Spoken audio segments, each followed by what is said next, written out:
5 pontos para uma discussão séria sobre a suposta ditadura do Xandão, do excelente Fábio de Sá e Silva, pesquisador brasileiro que está lá nos Estados Unidos, queridos, que eu gosto bastante dele. Vamos lá. Fala, meus queridos. Bruno Benites. Hoje vou contar com minha contribuição anterior. Fica tranquilo, Bruno. Você já contribuiu, querido. Chamem amigos que não contribuíram ainda, tá, gente? Gente que possa nos ajudar. A gente precisa do boca a boca de vocês, tá, gente?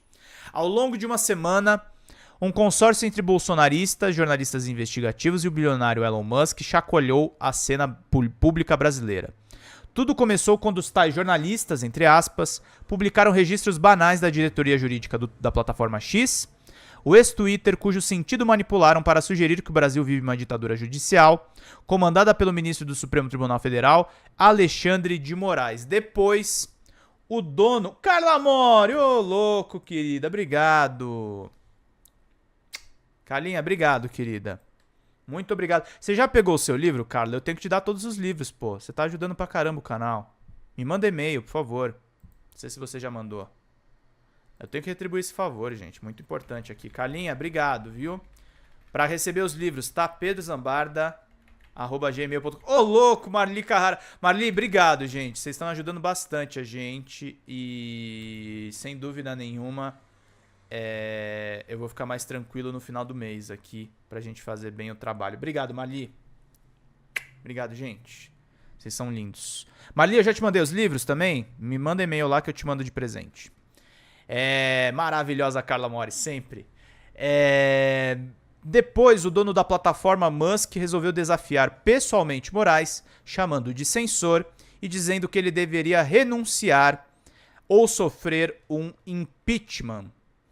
Moraes resolveu não deixar barato e colocou Musk entre os investigados no inquérito das milícias digitais que dirige no STF. E bolsonaristas aproveitaram o circo, promovendo audiências públicas e campanhas digitais contra Moraes. A própria centralidade que se atribuiu a Moraes na divulgação dos tais Twitter Files é falaciosa. Obrigado, querida. Os métodos da turma não são inéditos, contam mentiras, mobilizam instituições, atraem cobertura da mídia e, a partir de tudo isso, naturalizam suas teses, por mais absurdas que elas sejam. Um dos tais jornalistas, entre aspas, disse ter documentos provando que Moraes havia ameaçado um advogado do X, depois disse ter se equivocado. Musk disse que Moraes tinha controle sobre Lula, pois havia sido responsável pela soltura do presidente. Mais uma mentira. Moraes deu voto contra Lula no julgamento de um habeas corpus no Supremo, porque o Fábio lembra, tá, gente? A própria centralidade que se atribuiu Moraes na divulgação dos tais Twitter Files é falaciosa. Os arquivos traziam uma variedade de casos em que a plataforma X, o ex-Twitter, foi demandada a excluir postagens, suspender perfis ou fornecer dados de usuários. Num deles, o pedido veio do Legislativo Federal, na CPI das fake news, no outro no Ministério Público de São Paulo, em alguns outros de agentes privados que se sentiram caluniados ou injuriados por publicações de terceiros. Num deles, o pedido veio do Legislativo Federal, na CPI das fake news, no outro do Ministério Público de São Paulo, em alguns outros de agentes públicos de publicações de terceiros. Aqui repetiu. Outros tantos casos dizem respeito a decisões da Justiça Eleitoral. Moraes presidiu o TSE em 2022, mas as decisões foram validadas pelo plenário do tribunal e atingiram tanto perfis engajados na campanha de Bolsonaro como na de Lula. Atingiu o PCO, por exemplo. O CPCO sofreu sanção da justiça. O consórcio conseguiu o que queria. As deliberações sobre o PL 2630, que visa regular as plataformas, foram suspensas. Em 17 de setembro de 2022, a Folha noticiou que o tribunal ordenou a remoção de postagens que atribuíam a Bolsonaro um homicídio ocorrido numa briga política no Mato Grosso. Entre as contas afetadas estavam a da presidenta do PT, Gleisi Hoffmann. No dia 24 de outubro do mesmo ano, o mesmo jornal noticiou que o tribunal mandou remover posts alegando que Bolsonaro reduziria o salário mínimo. Entre as contas afetadas estavam de André Janones, do Avante de Minas Gerais, da deputada federal e presidenta do PT Gleisi Hoffmann, da CUT, do PT, do senador Humberto Costa do PT pernambucano, das deputadas federais Jandira Fegali, do PCdoB Fluminense, e Érica Cocai, do PT do DF, e dos perfis do Twitter Thiago Resiste Tesoureiros. Thiago Resiste é o Thiago... Caramba, do Plantão Vazio, esqueci o nome. Thiago dos Reis. Nada disso importa, no final das investidas o consórcio conseguiu o que queria. As deliberações sobre o PL 2630, que visa regular as plataformas, foram suspensas na Câmara dos Deputados e vozes importantes fora do bolsonarismo passaram a repercutir a tese da ditadura judicial.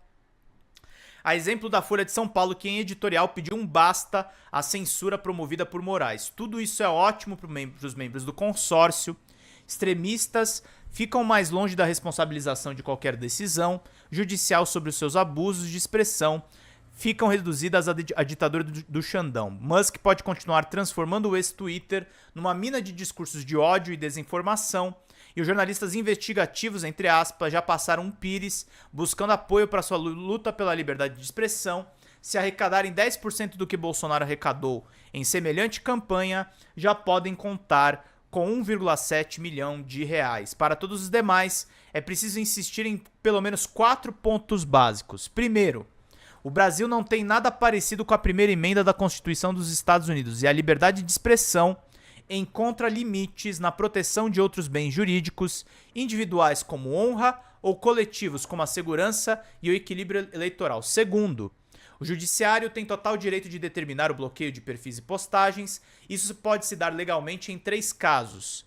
Quando perfis ou postagens forem meio para o cometimento e continuado de ilícitos, desde eleitorais e contra o Estado Democrático de Direito, até casos seríssimos como pedofilia, exploração sexual de crianças e adolescentes e incitação de violência nas escolas. Como alternativa à prisão preventiva, que se justifica para a garantia da ordem pública, da ordem econômica, por conveniência da instrução criminal para assegurar a aplicação da lei penal e entre os poderes gerais de cautela atribuídos a juízes pela lei processual. Embora seja possível pensar em exemplos de postagens e contas de bolsonaristas que foram banidas e que não se encaixam nessas hipóteses, é muito fácil pensar em postagens ou contas que se encaixam. Terceiro, é verdade que Moraes precisa pousar o avião que pilotem inquéritos como o das milícias digitais. Isso significa que relatar tais inquéritos, individualizando responsabilidades e, se for o caso, inclusive remetendo autos para instâncias inferiores. Quarto, nesse estágio é preciso que outros atores assumam maiores responsabilidades no combate às fake news e à proteção da democracia. Incluem-se nisso desde a Procuradoria-Geral da República, que, ausente no governo Bolsonaro, teve espaço ocupado por Moraes, e até outros ministros do Supremo, que devem se tornar instrutores de ações penais decorrentes dos inquéritos e do Congresso Nacional. Tem o Toffoli, né, também. A Constituição brasileira prevê entes privados...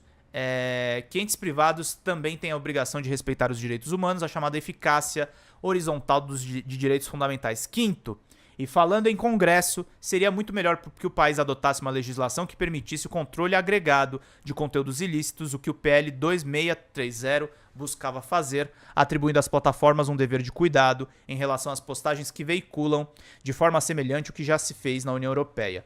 Isso jamais significaria sujeitar indivíduos, grupos ou empresas a qualquer tipo de censura. De um lado, porque a Constituição brasileira prevê que esses entes privados também têm a obrigação de respeitar os direitos humanos, a chamada eficácia horizontal dos direitos fundamentais. De outro, porque casos extremos ainda poderiam ser levados ao judiciário, que refinaria os parâmetros para o entendimento da liberdade de expressão. A falta de legislação inverte os termos da equação. O judiciário precisa ser mobilizado no varejo e fica mais exposto, já que muitas vezes tem que retirar decisões já tomadas, mas que são desrespeitadas. Misa, bom dia, querida.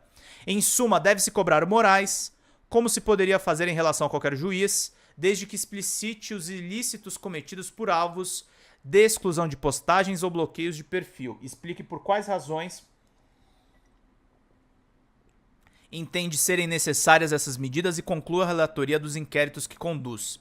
Mas não se pode ignorar noções básicas do direito brasileiro, abraçar uma compreensão absolutista da liberdade de expressão que nunca fez parte da nossa cultura político-jurídica e negar a necessidade de superarmos a nossa precariedade legislativa num tema que se tornou tão caro para a democracia e a sociabilidade em geral, o poder das plataformas que, grande como se tornou, requer igual medida de responsabilidade. meus queridos e queridas. Grande Fábio.